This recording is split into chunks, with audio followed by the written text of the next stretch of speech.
ഞാൻ ശിവൻകുട്ടി ചെയ്യാത്ത തെറ്റിന് വിശ്വസിച്ചവർ തന്നെ ചതിച്ചുകൊണ്ട് ഒരിക്കൽ തന്നെ ശിക്ഷ അനുഭവിക്കുന്നു. ഏതാനും ദിവസങ്ങൾക്കുള്ളിൽ എന്നെ തൂക്കിലേറ്റും. മരണത്തിന് കീഴടങ്ങും മുമ്പ് ഒരു നല്ല കാര്യം ചെയ്യണമെന്ന് ഞാൻ ആഗ്രഹിക്കുന്നു. മരണശേഷം എന്റെ കണ്ണുകൾ ഞാൻ നിനക്ക് തരട്ടെ.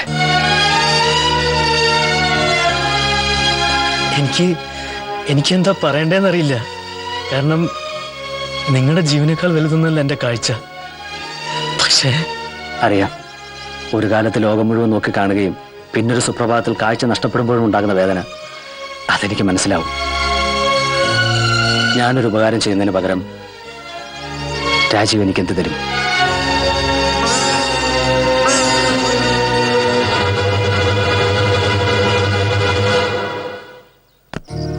ഒരു കൊച്ചു പെൺകുട്ടി അതിക്രൂരമായി പീഡിപ്പിച്ച് കൊലപ്പെടുത്തുകയും പിന്നീട് ബുദ്ധിപൂർവ്വം ആ കൊലക്കുറ്റം തന്റെ പേരിലാക്കി തനിക്ക് വധശിക്ഷയും വാങ്ങിത്തന്ന 3 മാന്യന്മാരുടെ ജീവനായിരുന്നു അന്ന് ശിവൻകുട്ടിയോട് പ്രതിഫലമായി ആവശ്യപ്പെട്ടത്. വീണ്ടും ലോകം കാണാനുള്ള ആർത്തി കൊണ്ടൊന്നല്ല ഞാൻ ആ ദൗത്യം ഏറ്റെടുത്തത്. നിസ്സഹായനായ ശിവൻകുട്ടിക്ക് വേണ്ടി, അയാളുടെ തകർന്നുപോയ കുടുംബത്തിന് വേണ്ടി ഞാൻ അത് ഏറ്റെടുത്തു. അതുമാത്രമായിരുന്നു ചിറ്റേത്ത് തറവാട്ടിലെ സത്യസന്ധനായ പോലീസ് ഓഫീസർ ഈശ്വര വാര്യരുടെ മകൻ രാജീവ് വാര്യരുടെ ഉദ്ദേശം. അന്ന് രാത്രിയിൽ ആരും അറിയാതെ പോയ മറ്റൊരു സംഭവം കൂടി ഉണ്ടായിരുന്നു. കൊല്ലപ്പെട്ട കൃഷ്ണകുമാറും രാഘവനനും ഇപ്പോൾ നീ തേടി നടക്കുന്ന ആർക്കെയും ചേർന്ന് ഒരു കൊച്ചു പെൺകുട്ടിയോട് നടത്തിയ ക്രൂരത കണ്ട് സഹിക്കാൻ കഴിയാതെ ശിവൻകുട്ടി വിളിച്ചു പറഞ്ഞത് ഈശ്വര വാര്യർ എന്ന പോലീസ് ഓഫീസറോടായിരുന്നു. അദ്ദേഹം ആ സംഭവം റിപ്പോർട്ട് ചെയ്യുന്ന കണ്ടപ്പോൾ ഈശ്വര വാര്യര്, അതായത് നിന്റെ അച്ഛൻ ഇല്ലാതാക്കുകയും ആ കൊലപാതകം പോലീസ് രേഖകളിലും മാധ്യമങ്ങളിലും ഒരു സാധാരണ ആക്സിഡന്റ് ആക്കി വരുത്തി തീർക്കുകയും പിന്നീട് തങ്ങളെ ഒറ്റുകൊടുത്ത ശിവൻകുട്ടിയെ തന്നെ ആ കേസിൽ പ്രതിയാക്കി രക്ഷപ്പെടുകയും ചെയ്ത 3 ബുദ്ധിരാക്ഷസന്മാരുടെ ഞെട്ടിപ്പിക്കുന്ന കഥ. ഇതെല്ലാം ശിവൻകുട്ടി സ്വന്തം ഭാര്യയോട് മാത്രമല്ല നിന്നോടും പറഞ്ഞിരുന്നു. അതല്ലേ അതിന്റെ ശരി? ശരിയാണ് സാർ, അറിഞ്ഞതെല്ലാം ശരിയാണ്. എന്റെ അച്ഛനെ കൊലപ്പെടുത്താൻ കൂട്ടുന്ന 2 പേരെ ഞാൻ കൊന്നു. പക്ഷെ ആർക്കെ, അവനാണ് യഥാർത്ഥ കൊലയാളി. കൊല്ലും ഞാൻ അവനെ. സാറിനെ തടയരുത്.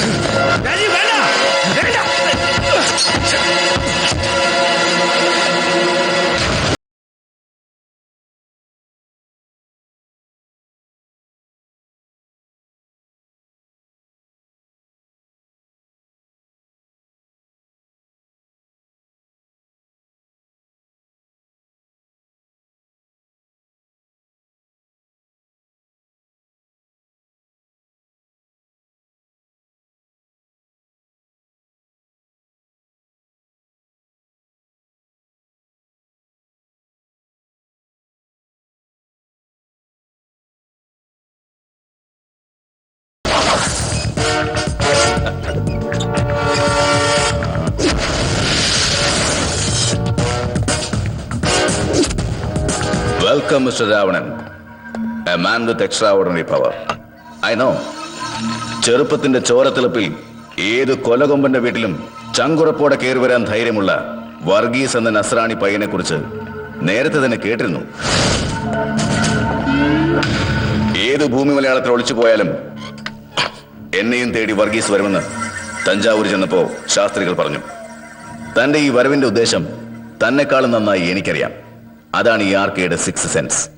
ഹേ രാവണ, നിന്റെ 10 തലയേക്കാളും ഇരട്ടി കൈകളാണ് ഈ ഒരു ആയുസ് കൊണ്ട് ഞാൻ നേടിയെടുത്തിട്ടുള്ളത്.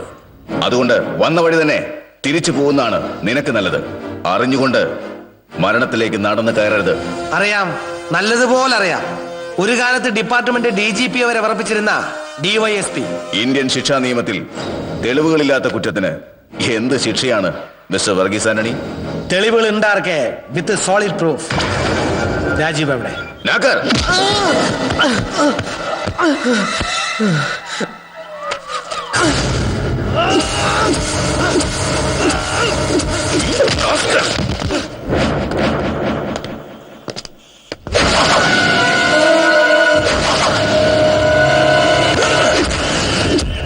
നീചക്രൂര ശത്രുസംഹാര യോദ്ധാവായ എടപ്പള്ളി പള്ളിയിലെ വിശുദ്ധ ഗീവർഗീസേ, നീയും വർഗീസ്, ഞാനും വർഗീസ്. നിനക്ക് വേണ്ടി ഈ കൊട്ടേഷൻ ഞാൻ അങ്ങോട്ട് ഏറ്റെടുക്കാം.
ബോർഡെന്ന വാക്കിന്റെ സൃഷ്ടി സ്ഥിതി സംഹാരം എന്ന അർത്ഥം കൂടി നീ അറിഞ്ഞിരിക്കണം.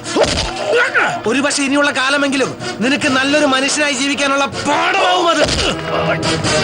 നിനക്ക് മുകളിൽ ഒരാളുള്ള കാര്യം നീ അറിഞ്ഞിരിക്കണം. എല്ലാം അറിയാവുന്ന ഒരു വിധികർത്താവ്.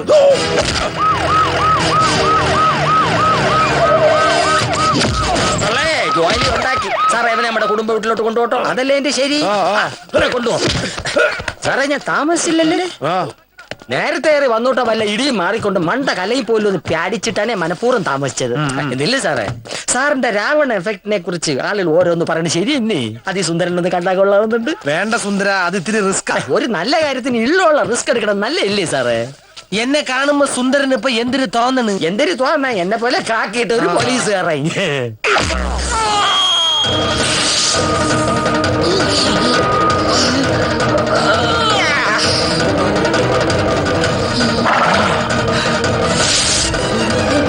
ഇപ്പൊ എങ്ങനെ ഇരിക്കുന്നു?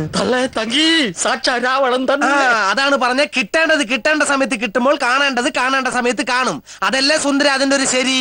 എന്റെ വേളാങ്കണ്ണി അമ്മച്ചി, അതാണ് ശരി.